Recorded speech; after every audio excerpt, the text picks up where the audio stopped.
नमस्ते दोस्तों, मैं प्रदीप ढुल, प्रदीप आई आयुर्वेदिक केंद्र से। जैसा कि आजकल का मौसम चला हुआ है, सर्दियों का मौसम। इस मौसम में आमतौर पर नज़ला, जुखाम, खांसी प्राय हो जाते हैं, जिसका मुख्य कारण है नाक में धुल जाना, रात्रि जागरण।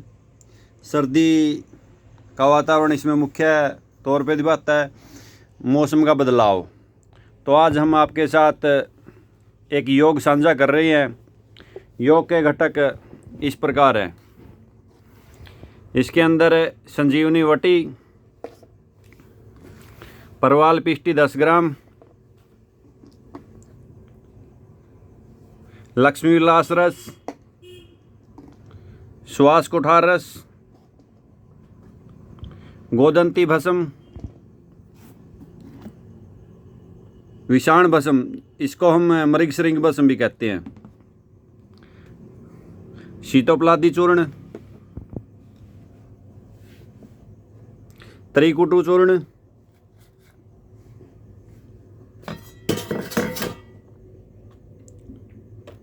और इसके अंदर एक मुख्य घटक डाल रहे हैं अबरक भस्म सहस्त्रपुटी।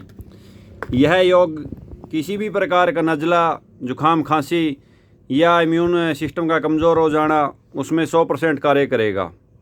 इसके अंदर इसका हम अनुपान शहद के साथ देंगे।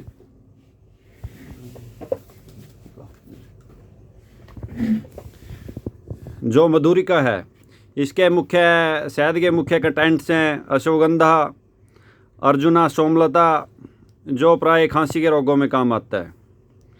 यदि आप या आपका कोई परिचित इस प्रकार का योग बनाना चाहे या किसी भी प्रकार की सहायता आयुर्वेद से संबंधित चाहता है, तो ऊपर दिए गए नंबर पर संपर्क करें। धन्यवाद। जय हिंद, जय भारत।